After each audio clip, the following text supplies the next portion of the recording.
కామారెడ్డి కాంగ్రెస్లో వర్గ విభేదాలు తారాస్థాయికి చేరాయి. షబ్బీర్ అలీ, టీపీసీసీ ప్రధాన కార్యదర్శి గడ్డం చంద్రశేఖర్ రెడ్డి వర్గాల మధ్య విభేదాలు పెరగడంతో అధిష్టానం రంగంలోకి దిగింది. పార్టీ అధిష్టానం షోకాజ్ నోటీసులు సైతం జారీ చేస్తుంది. షబ్బీర్ అలీ ఏకంగా బెంగళూరు వెళ్లి ఏఐసీసీ అధ్యక్షుడు మల్లికార్జున ఖర్గేతో సమావేశమయ్యారు. ఈ సమావేశంలో కాంగ్రెస్ గ్రూప్ రాజకీయాలపై చర్చించినట్టుగా తెలుస్తోంది.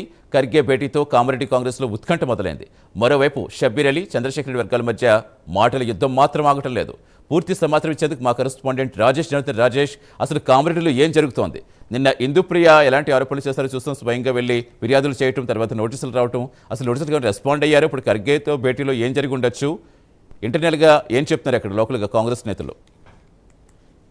సతీష్, కామారెడ్డి కాంగ్రెస్ లో అంటే రాజకీయంగా తీటెక్కిందని చెప్పొచ్చు. గత వారం 10 రోజుల నుంచి కూడా ఇటు షబ్బీర్ అలీ, అదేవిధంగా గడ్డం చంద్రశేఖర్ రెడ్డి మధ్య ఇటు గ్రూప్ తగాదాలపైనే పూర్తిగా ఇటు కామారెడ్డి కాంగ్రెస్ లో అయితే ఉత్కంఠ నెలకొని చెప్పొచ్చు. పరస్పర ఆరోపణలు కామారెడ్డిలో ఇటు మాటల యుద్ధం జరుగుతా ఉంది.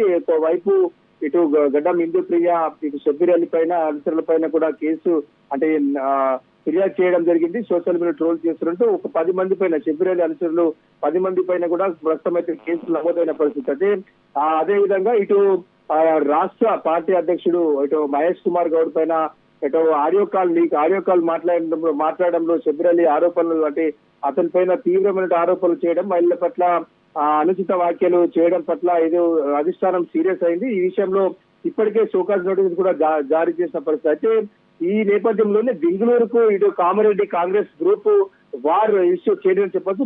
బెంగళూరులో ఏఐసీసీ ప్రెసిడెంట్ మల్లికార్జున ఖర్గేను కూడా షబ్బీర్ అలీ కలిశారు. అయితే రాష్ట్ర రాజకీయాలతో పాటు కామారెడ్డి జిల్లాలో జరుగుతున్నటువంటి రాజకీయ పనులపైన ఖర్గేతో షబ్బీర్ అలీ చర్చించినట్టు తెలుస్తా ఉంది. ముఖ్యంగా టీపీసీసీ అధ్యక్షుడు మహేష్ కుమార్ గౌడ్, అదేవిధంగా ముఖ్యమంత్రి రేవంత్ రెడ్డి వివరాలపైనే ఖర్గేకు లిఖిత పూర్వకంగా ఫిర్యాదు చేసినట్టు తెలుస్తా ఉంది. అయితే పార్టీలో కాంగ్రెస్ విధేయులకు అంటే స్థానం లేదని ఒంటరి పొగలతో పార్టీ నడుస్తుందని చెప్పినట్టు తెలుస్తా ఉంది. అయితే సీనియర్ల మాట పార్టీలో చెల్లుబాటు కావడం లేదు, పార్టీలో కొత్తగా చేరిన వారికి ఉన్నత పదవులు అందిస్తున్నారని చెప్పేసి ఖర్గేతో తన ఆవేదనను వ్యక్తం చేశారు షబ్బీర్ అని చెప్పేసి ఇటు షబ్బీర్ అలీ అనుచరులు చెప్తున్న పరిస్థితి. మొత్తం మీద ఇటు కామారెడ్డిలో ప్రస్తుతం అయితే రాజకీయాలు అయితే ఈటెక్కాయి. ఒకరినొకరు పరస్పర ఆరోపణలతో పోటాపోటీగా చేసిన పరిస్థితిలో కామారెడ్డి కాంగ్రెస్ వారు ఎటుదారి తీస్తుందని చెప్పేసి క్యాడర్ లో ఆందోళన అయితే నెలకొని ఉంది. Satish, right, thank you Rajesh.